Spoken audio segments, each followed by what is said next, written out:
Hola, bienvenidos al teórico de semiología del aparato locomotor. Yo soy Fabricio Nieto y formo parte de la cátedra de semiología y propedéutica de la Universidad Massa. Para hablar de la evaluación del aparato locomotor, hoy vamos a dar una parte general. Este es el teórico de equinos, pero hay cosas que son comunes a todas las especies. Y después vamos a ver el teórico de caninos con sus pruebas semiológicas específicas.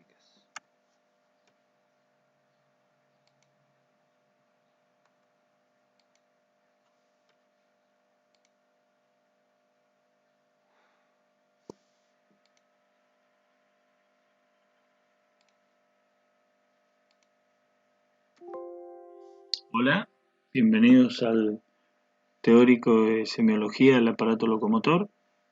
Este pertenece a la cátedra de semiología y propedéutica de la Universidad Massa.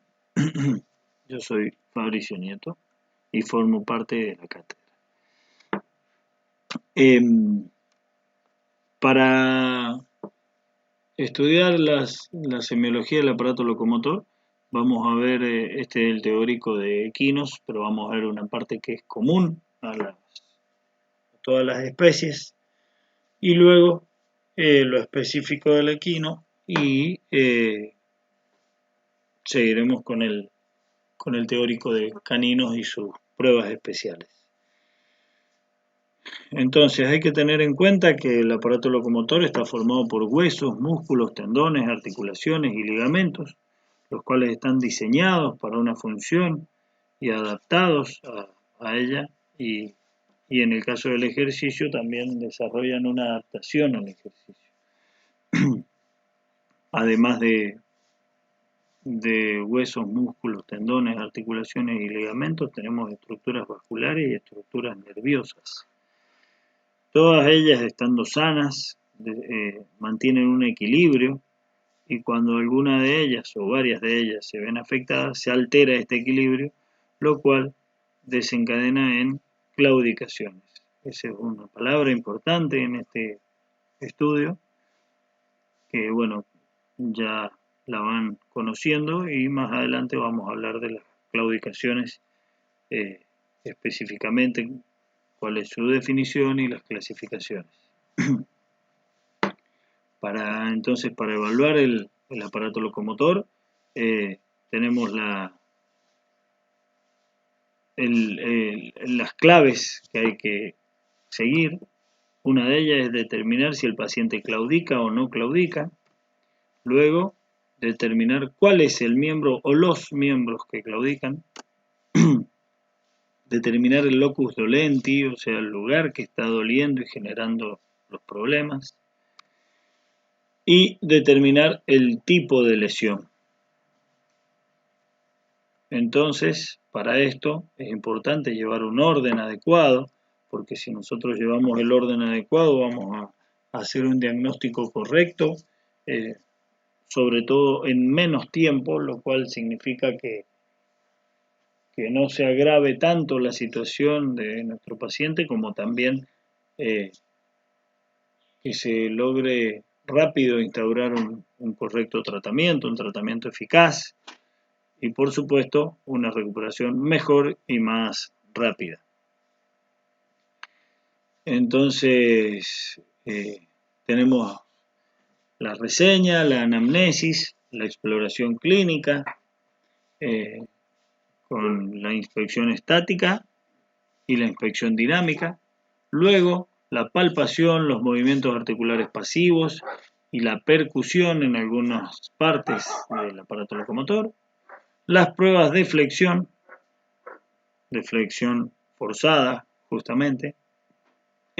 Las pruebas especiales, que son utilizando algunos instrumentos, y los bloqueos diagnósticos y los métodos complementarios. Entonces, ya hablando de la reseña y de la anamnesis, es bueno tener en cuenta que, por ejemplo, cuando el paciente es un equino cuarto de milla, de unos 12 años, que tiene una claudicación crónica. Podemos pensar en patologías articulares, como en un problema en la cuartilla, en el tarso, en las articulaciones intertársicas o tarso-metatarsianas. En un paciente que es un pura sangre de carrera, podemos ver una alteración más comunes en el carpo o en el nudo o en los tendones y superficial, flexor digital superficial o flexor digital profundo, o en el ligamento suspensorio del nudo. Un animal joven de pocos días de vida,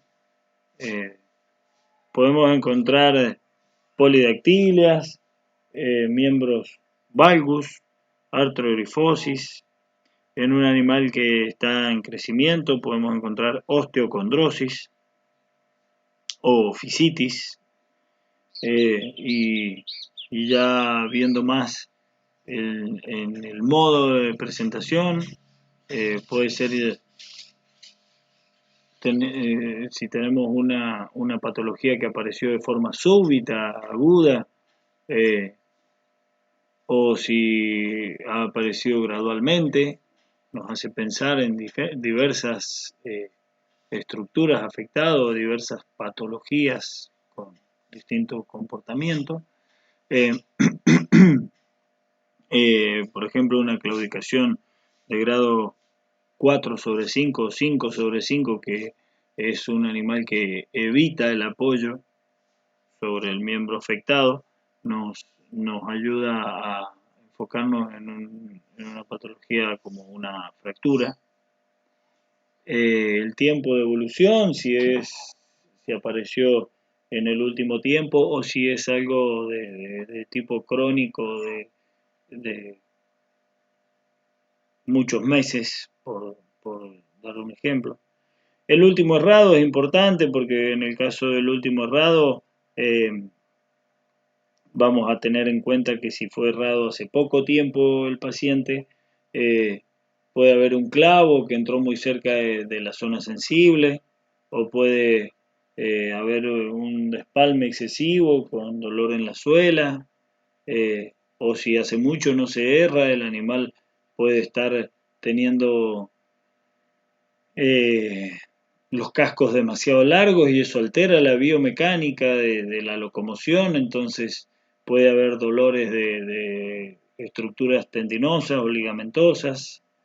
El terreno en el cual él trabaja, porque los terrenos duros afectan más a las estructuras óseas u osteoarticulares, y en un terreno blando trabajan y sufren más las estructuras blandas. Con respecto al hábitat, puede ser importante tener en cuenta que un paciente que vive en un corral y está todo el día en ese corral y está el suelo muy húmedo con mucho barro, puede desarrollar infecciones en los cascos, pudriciones del tejido córneo.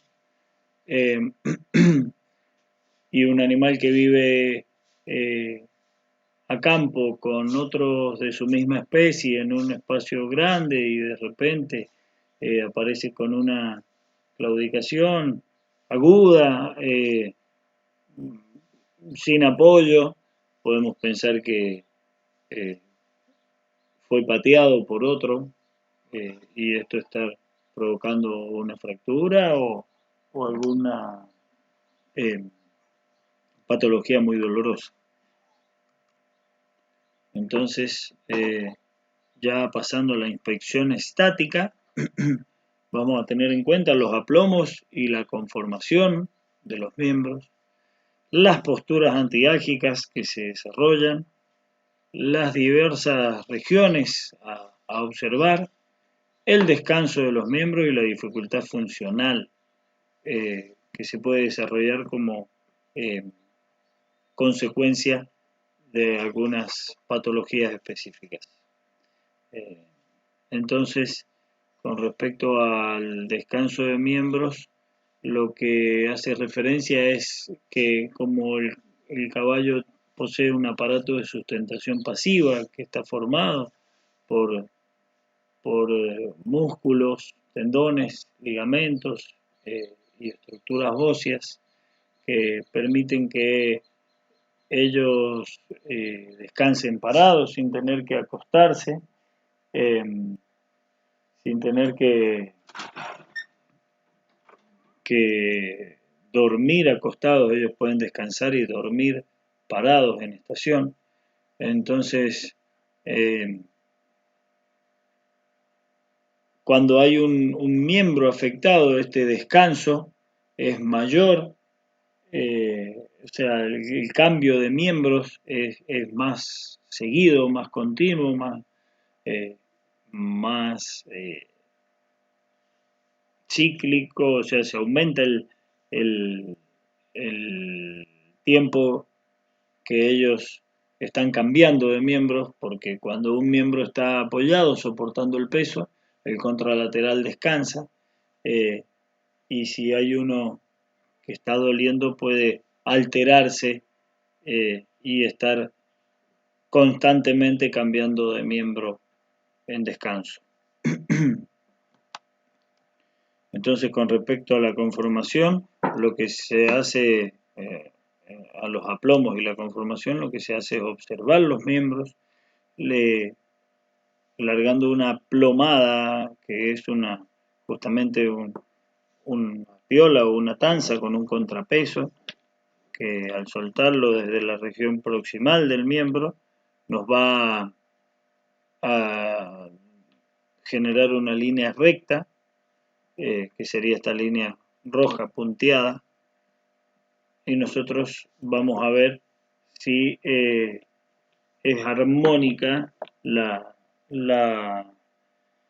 conformación y los aplomos de este paciente.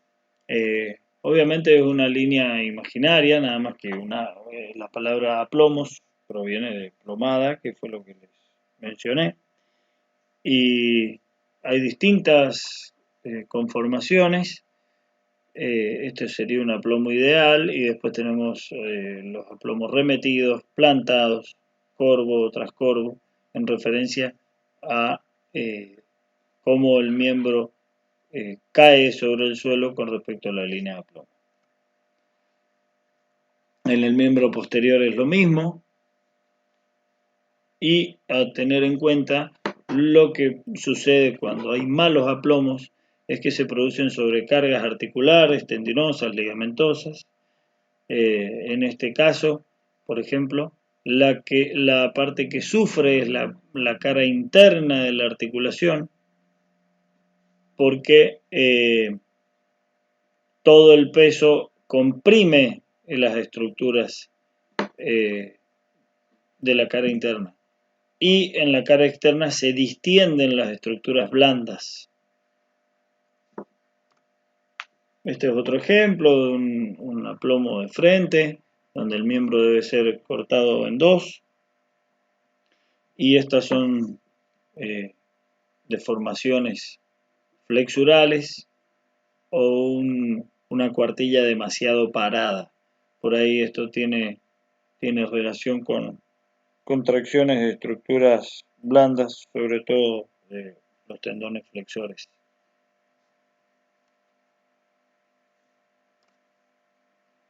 Otro ejemplo es una conformación de un carpo valgus, donde lo que tenemos que tener en cuenta es que sufren las estructuras externas óseas y las estructuras blandas internas.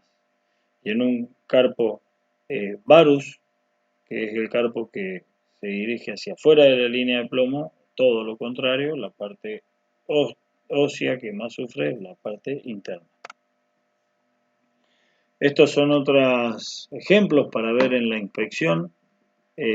Un paciente que tiene polidactilia, un paciente que tiene deformidad flexural, sus nudos descienden demasiado porque las estructuras blandas que soportan el peso están siendo insuficientes.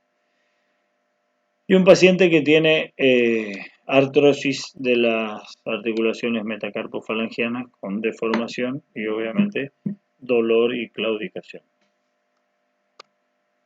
Otro ejemplo de un paciente que tiene una fractura del radio y ulna, lo cual va a dar una alteración en el eje del miembro en conjunto con obviamente fascia de dolor, sudoración, nerviosismo, evitando apoyar ese miembro y apoyando todo el peso sobre el miembro contralateral.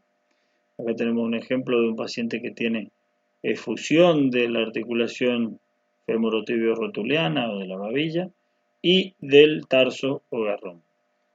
Otro paciente que tiene una fractura del metacarpiano principal, obviamente es una fractura expuesta, una imagen bastante impresionante. Y bueno, yendo a lo que son las posturas antiálgicas, tenemos para el miembro anterior y para el miembro posterior.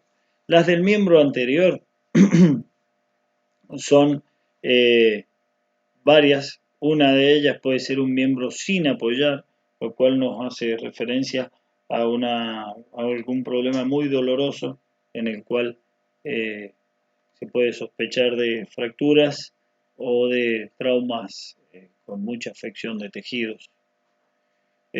Un apoyo en pinzas para no soportar peso sobre la cara palmar o el área palmar del miembro, sobre todo del casco. Esto se puede relacionar con dolor de los tendones flexores, sobre todo con el aparato podotroclear. El apoyo en talones, en el caso de los caballos que tienen laminitis, se apoyan sobre los talones evitando soportar peso sobre las pinzas. Un miembro en abducción, un miembro que se mantiene por fuera del cuerpo, o sea, se quita de la parte debajo del cuerpo y se saca hacia lateral y se soporta peso sobre el miembro sano o el contralateral. Un miembro hacia adelante en semiflexión puede ser también por un problema muy doloroso en estructuras blandas como los tendones o el ligamento suspensorio. Y un miembro con descenso del codo nos puede hacer referencia a un problema en el olecranon o un problema del nervio radial.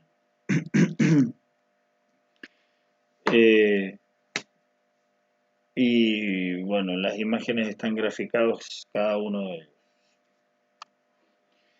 En el miembro posterior, lo mismo, podemos tener un miembro sin apoyar, podemos tener la cara dorsal del casco apoyada sobre el suelo, lo cual nos podría ayudar a sospechar de un dolor a nivel de la babilla, porque eso a nosotros nos sugiere que tenemos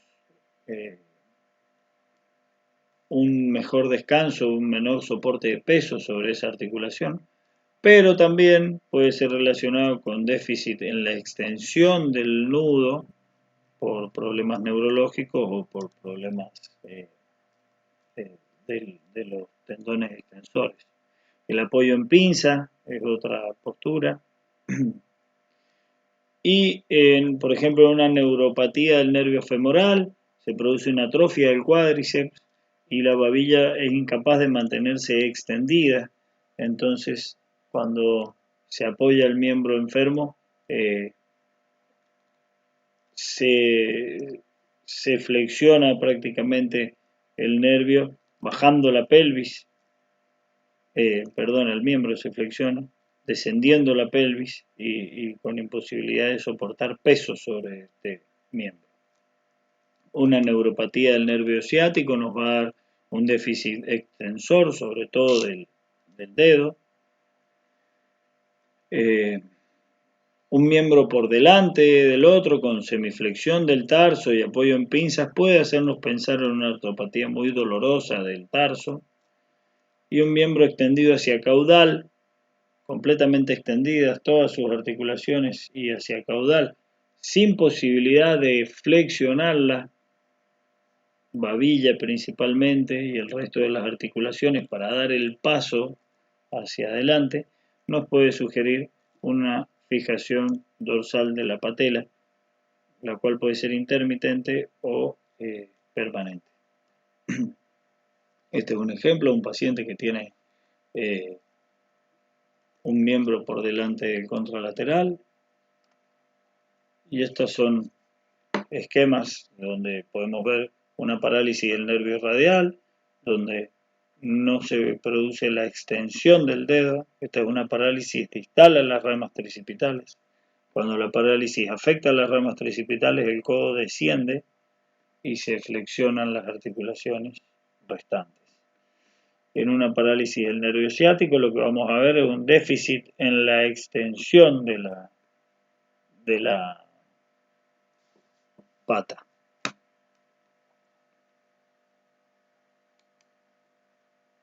Esto es una postura típica de una laminitis, donde el paciente mete sus patas debajo del cuerpo y lleva el cuerpo hacia atrás para no soportar peso sobre las manos y principalmente sobre las pinzas. Este es un paciente que tiene una fractura de húmero, podemos ver una gran deformación y se ha provocado una parálisis del nervio radial también, lo cual no le permite extender sobre todo la parte más distal de su mano. Y otra vista del mismo paciente donde él tiene el miembro lateralizado, abducido, y está soportando peso sobre el miembro que está sano. Esta es la postura típica de la fijación de la patela. Se mantiene extendidas todas las articulaciones y está imposibilitada la flexión para mover el miembro hacia craneal y dar el paso. Otra imagen de una fijación dorsal de la patela. Este es un video de un paciente que tiene un dolor lumbar en la columna, en el área dorsal de la columna, entonces él extiende sus miembros hacia atrás para no soportar peso sobre el área dorsal de su columna.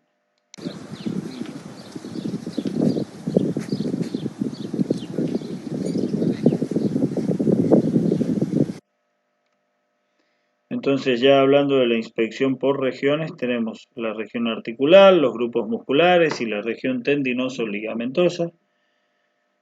Con respecto a la región articular, vamos a tener en cuenta los recesos sinoviales, que son distensiones con líquido fluctuante, y bueno, las deformaciones ya más duras que nos pueden hacer a nosotros empezar a ver si hay algo agudo o algo crónico. Los grupos musculares, donde vamos a observar si hay atrofia, si hay deformaciones en más, y la región tendinoso-ligamentosa, sobre todo una deformación típica es el vientre de trucha, que es cuando se afecta el flexor digital superficial en toda su longitud a lo largo de la caña, lo cual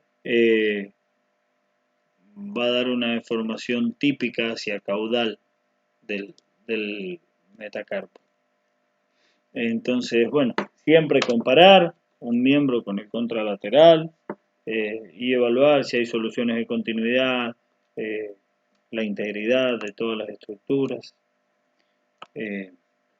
Observar también si hay desgastes sobre el casco, desgastes diferentes, inflamaciones, fístulas, cicatrices, todo lo que pueda servirnos.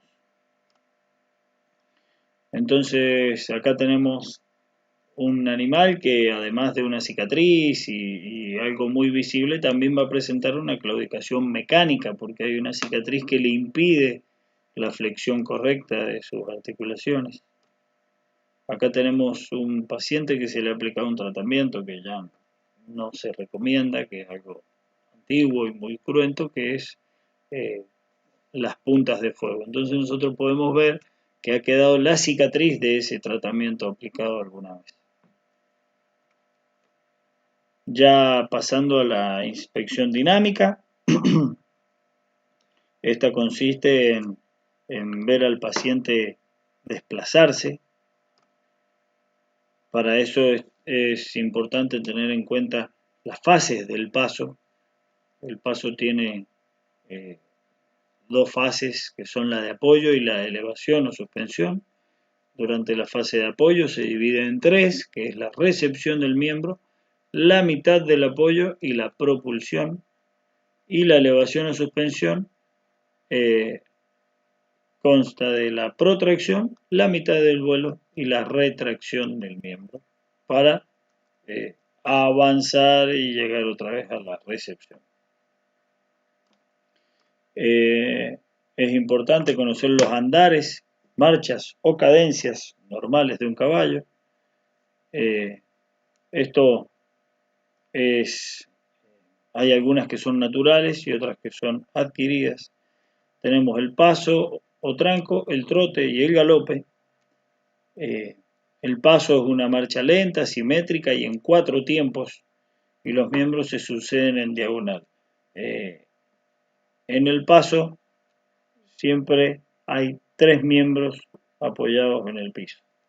En el trote son saltos en diagonal y en 2 tiempos, y hay un momento en el cual el paciente, o sea, el caballo está con sus 4 miembros en el aire. Y el galope es una marcha saltada en 3 o 4 tiempos, dependiendo si sea galope corto o largo. Y lo mejor para nosotros poder evaluar las claudicaciones, que ya vamos a hablar de ellas, es el trote. Es donde más se evidencian, pero después hay problemas específicos que son más evidentes en una o en otra cadencia. Y la ambladura, paso lateral, trote diagonal, salto y otras son todas las marchas adquiridas que se le pueden enseñar a un animal para distintas disciplinas o deportes. Acá están mejor explicados las fases del trote. Y bueno, cuando vamos a observar qué es lo que hay que hacer, hay que hacerlo caminar y trotar en línea recta, en círculos, de tiro o montado, en planos inclinados, ya sea en subida o en bajada, en suelos duros y en suelos blandos. Esto es importante porque cada una de ellas va a evidenciar distintas cosas o nos va a ayudar a nosotros a ver que en una de estas situaciones no se produce tanta evidencia de la claudicación y en otras sí. Entonces observamos al paso, al trote y al galope cada una de estas formas. ¿Qué hay que ver? Lo que hay que ver es los movimientos que el paciente realiza. En un equino normal la cabeza va siempre en la misma posición y en un equino que tiene un miembro afectado se produce un balanceo de la cabeza hacia arriba y hacia abajo, sobre todo al apoyar el miembro afectado. Entonces, cuando la cojera es del miembro anterior, la cabeza se eleva al apoyar el miembro afectado. Cuando la claudicación es del miembro posterior, la cabeza baja cuando el miembro afectado contacta con el suelo. Y al mismo tiempo se produce un movimiento del anca, se eleva el anca cuando se apoya el miembro enfermo. Y cuando una claudicación es bilateral es más difícil de ver porque se hacen movimientos rápidos y no se nota tanto el cabeceo. Entonces ahora sí vamos a hablar de la claudicación. Una claudicación, hay varias definiciones, pero acá dejo 3. Es un proceder defectuoso de forma desagradable, o un asincronismo entre la fase de apoyo y de sostén. Y la mejor definición para mí es la que nos dice que una claudicación es una alteración de la marcha como consecuencia de un trastorno estructural o funcional en uno o más miembros, lo cual nos va a dar una sincronización inapropiada de los movimientos del equino. Sinónimos para claudicación pueden ser aflojar, manquear, renguear. Obviamente, manquear es para la mano, renguear es para la pata. Cojear es otra palabra utilizada para definir las claudicaciones. Entonces, las claudicaciones se clasifican. Las clasificaciones son útiles para conocerlas, pero no siempre hay que intentar tenerlas dentro de una clasificación. Entonces, según el momento metabólico en el que ellas se producen, pueden ser en frío, en caliente o continuas. Según la fase de la marcha, pueden ser de apoyo, de sostén o elevación, o mixtas. Dentro también es difícil verlo, pero pueden ser con reducción de la fase craneal o la fase caudal del apoyo o del sostén. Después, según su evolución, pueden ser agudas, crónicas, intermitentes o compensatorias. Según el grado de dificultad que presentan al momento de su evaluación, hay una clasificación en grados que va de 0 a 5, y si no, otra clasificación un poco más simple es hablar de leves, moderadas o severas, pero es demasiado subjetiva, por eso existe la clasificación en grados. Y después tenemos las claudicaciones claras u oscuras, según sea fácil o difícil su evaluación y su diagnóstico. Y según la etiopatogenia hay claudicaciones dolorosas, funcionales, mecánicas o inespecíficas, como en el caso de una glándula mamaria en una hembra o una orquitis en un macho, donde la claudicación no afecta al miembro en sí, pero por dolor se afecta la biomecánica, la forma de moverse ese miembro. Entonces acá tenemos la clasificación de la AAEP, y es la que son 5 grados, en los cuales el grado 0 es una claudicación no perceptible. En el grado 1 es una claudicación que para poder verla hay que hacer trotar al paciente, pero también es difícil de detectar. Y ya para una claudicación tipo 2/5 es una claudicación que al paso no se observa fácilmente y al trote es difícil, pero si ponemos al animal a trotar en círculos o en planos inclinados, se evidencia la claudicación. Es importante recordar que cuando uno hace trotar un caballo en círculos es para que soporte más peso sobre el miembro del lado que queda adentro del círculo, y esto va a evidenciar posibles claudicaciones. Ya una claudicación de tipo 3 es una que es evidente al trote en línea recta. Una de tipo 4 es una claudicación que se ve al paso, no necesariamente al trote. Y una claudicación de tipo 5 es una claudicación donde hay mínimo soporte del peso o incluso no se apoya el miembro, con incapacidad para desplazarse. Acá tenemos un ejemplo de una claudicación de grado 1/5, donde al trote es una claudicación poco evidente, pero si ya se ve una claudicación leve. Esta es una claudicación de grado 3/5, la cual va a ser muy evidente al trote en línea recta. No es necesario hacer que este animal trote en círculo para ver su claudicación. Y acá, bueno, un poco de explicaciones. Cuando una claudicación se produce en frío, es una claudicación que se puede asociar a dolores óseos o articulares. Una claudicación en caliente puede asociarse con afecciones musculares, ligamentosas o circulatorias.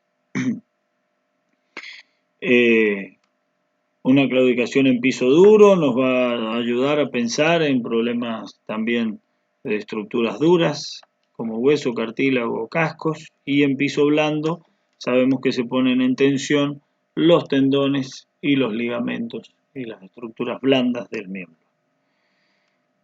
Una claudicación de apoyo puede estar relacionada también con las articulaciones que reciben el peso y los huesos, tendones que compensan esa recepción del peso.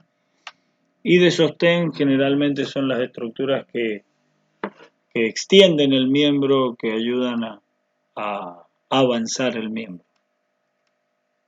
En subida, por ahí están más relacionadas con trastornos del tren posterior, que es el que va empujando cuando el animal está en subida, y también puede estar relacionado con patologías del aparato podotroclear y del flexor digital profundo, y cuando es en bajada, los trastornos del tren anterior son más relacionados porque están como soportando todo el peso del cuerpo, y más que nada patologías de codo, de hombro, de cuello.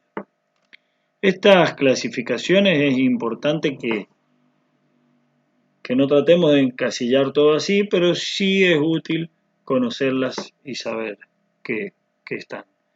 Entonces una claudicación de sostén puede ser esta, donde el paciente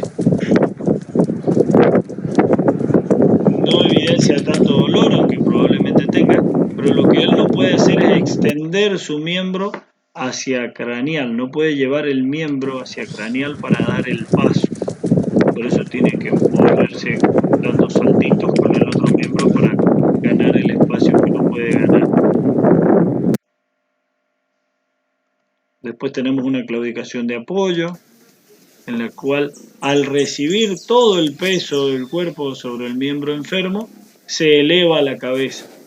No se confía en el cordero ese. Ahora lo van a poder ver bien. Ahí eleva, eleva, eleva, eleva. Es el miembro izquierdo el afectado. Vuelve.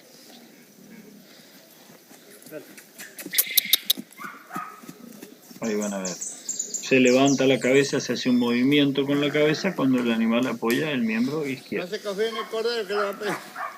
Hola, la mierda, igual que yo el otro día.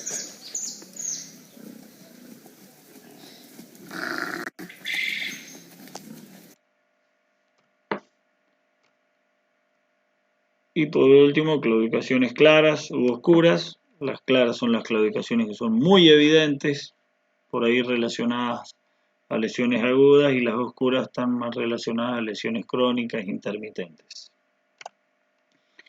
Una claudicación en frío es una claudicación en la cual el animal apenas sale de su lugar, apenas uno lo busca, ya sale con dolor. En este caso es la pata izquierda de la claudicación.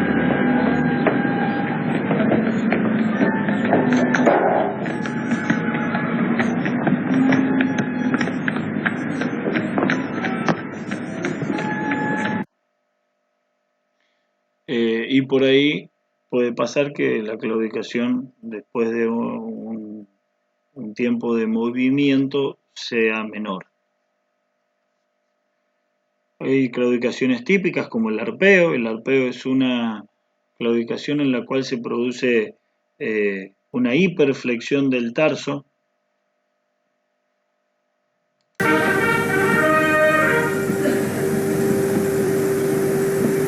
Se ve el miembro derecho.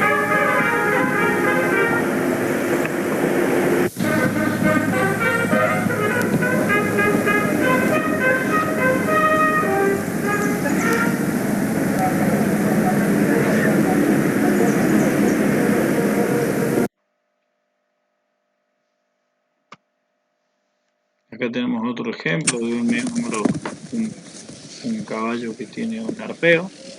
Este es bilateral, el arpeo puede ser uni o bilateral y hay diferentes grados. Puede ser intermitente o permanente.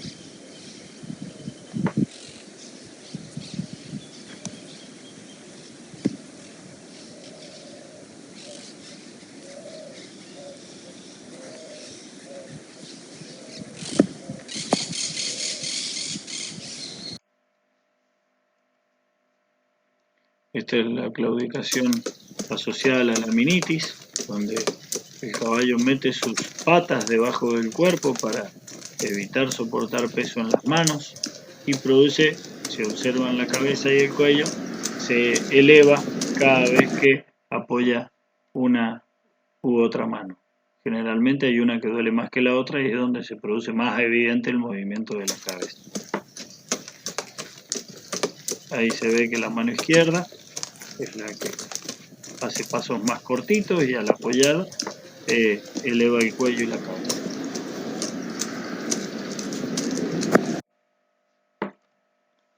Esta es una claudicación de tipo neurológica, donde lo que vamos a ver es que el paciente está atáxico, produce extensión de las manos hacia los costados, tratando de ampliar la base de sustentación, tiene hipermetría y es un paciente que camina de una manera demasiado irregular. Loco. Se tambalea.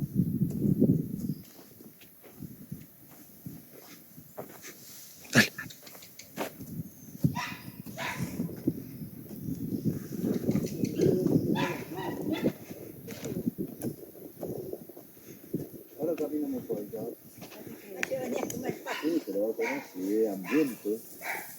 Vive comiendo. Él va así como que no sabe dónde va tocando. Claro, eso hace, ¿viste? Ajá, como si estuviera mareado.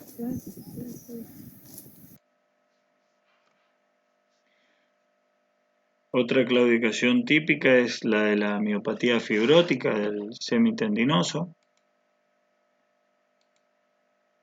donde se produce un pasito militar, se le dice, porque el miembro no puede extenderse hacia craneal, entonces en la mitad de la extensión se frena y baja al piso.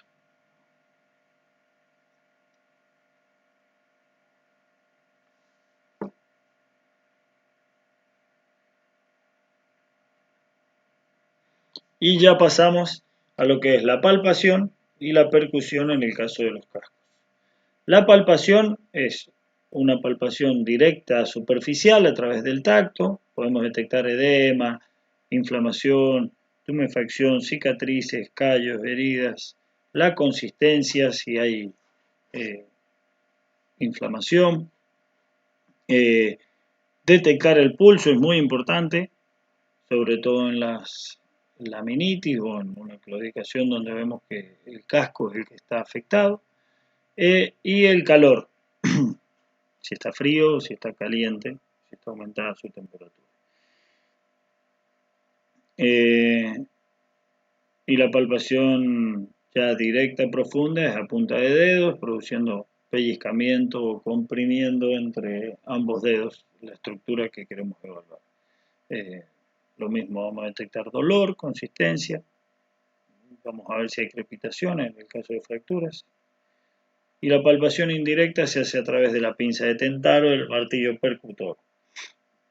Y la percusión también podemos utilizar los nudillos, un martillo percutor o una pinza de tentar.